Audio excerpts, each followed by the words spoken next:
एक ऐसा खजाना जिसकी रक्षा के लिए 3 ताले, सैकड़ों सैनिक और खुद राजा की निगरानी थी, फिर भी एक ही रात में सब गायब। न ताले टूटे, न दरवाजे खुले, न किसी ने किसी को अंदर जाते देखा। तो फिर खजाना गया कहां? और अगर चाबी सिर्फ 4 लोगों के पास थी, तो क्या चोर कोई अपना ही था? जब सच सामने आया तो पूरा दरबार सन्न रह गया, क्योंकि गुनहगार कोई आम आदमी नहीं, बल्कि वही था जिस पर सबसे ज्यादा भरोसा किया गया था। आखिर कौन था वो, और कैसे खुला इस रहस्यमयी चोरी का राज? एक विशाल राज्य था जहां सोने चांदी से भरा बड़ा खजाना था। महल के नीचे एक मजबूत कमरा था जिसमें 3 बड़े ताले लगे थे। हर रात सैनिक पहरा देते थे। पूरे राज्य को अपने खजाने पर गर्व था।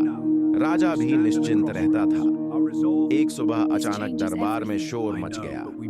खजांची भागते हुए आया। उसके चेहरे पर डर साफ दिख रहा था। उसने कांपती आवाज में कहा, महाराज, खजाना खाली है। ये सुनते ही पूरे दरबार में सन्नाटा छा गया। राजा तुरंत खजाने के कमरे में पहुंचा। दरवाजे खुले थे, लेकिन ताले टूटे नहीं थे। अंदर के संदूक खाली पड़े थे। सोना, हीरे, चांदी सब गायब थे। राजा का चेहरा गुस्से से लाल हो गया। सैनिक भी हैरान खड़े थे। राजा ने तुरंत सभी पहरेदारों को बुलाया। उन्होंने कहा कि रात भर किसी को अंदर जाते नहीं देखा। दरवाजे पर कोई निशान भी नहीं था। यह सुनकर बात और रहस्यमय हो गई। चोरी बिना आवाज और बिना तोड़फोड़ कैसे हुई?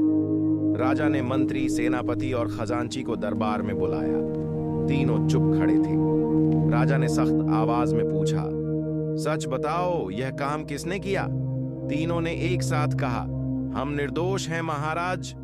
राजकुमार भी दरबार में आया। उसने ध्यान से सबकी बातें सुनी। उसने कहा, महाराज, बिना चाबी के ताले नहीं खुल सकते। जरूर किसी अपने ने चाबी का इस्तेमाल किया है। यह सुनकर सभी एक दूसरे को देखने लगे। खजाने की चाबी सिर्फ 4 लोगों के पास थी, राजा, मंत्री, सेनापति और खजांची। अब शक इन्हीं पर था। राजा का मन दुखी हो गया। उसे विश्वास नहीं हो रहा था कि कोई अपना ऐसा कर सकता है। राजकुमार ने खजाने के कमरे की फिर से जांच की। जमीन पर उसे हल्का सा कपड़े का टुकड़ा मिला। वह महल के सेवकों की पोशाक जैसा था।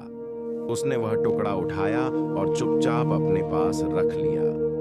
उसी रात राजकुमार ने सेवकों के कमरे देखे। एक सेवक के कपड़े में वही फटा हुआ हिस्सा मिला। राजकुमार ने उसे रोका। सेवक घबरा गया। उसने कहा, मैंने कुछ नहीं किया, मुझे मजबूर किया गया था। राजकुमार ने पूछा, किसने मजबूर किया? सेवक डरते हुए बोला, मंत्री जी ने कहा था कि अगर मैं मदद नहीं करूंगा तो मुझे सजा मिलेगी। यह सुनकर राजकुमार का चेहरा गंभीर हो गया। अगली सुबह दरबार फिर लगा। राजकुमार ने सेवक को सबके सामने खड़ा किया। सेवक ने सच्चाई बता दी। दरबार में हलचल मच गई। सबकी नजरें मंत्री पर टिक गईं। मंत्री ने पहले इनकार किया। उसने कहा कि सेवक झूठ बोल रहा है, लेकिन राजकुमार ने कपड़े का टुकड़ा दिखाया। वह मंत्री के गुप्त कमरे से मिले कपड़े से मेल खाता था। अब मंत्री चुप हो गया। राजा ने सख्त आवाज में पूछा, तुमने ऐसा क्यों किया?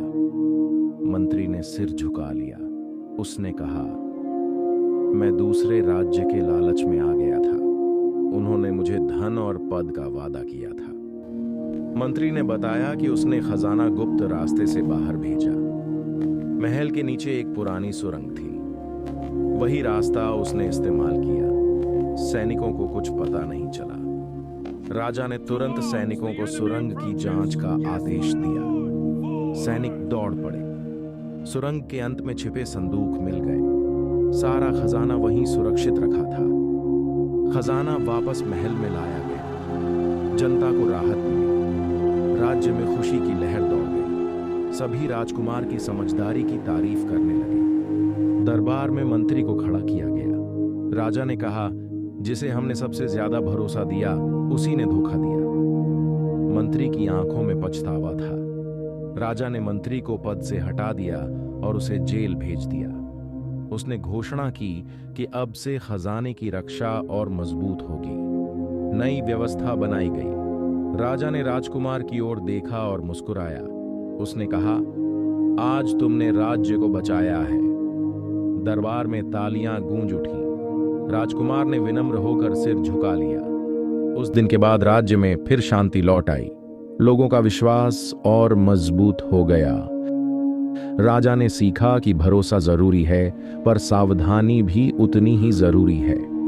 कहानी हमें सिखाती है कि लालच हमेशा बुरा परिणाम देता है।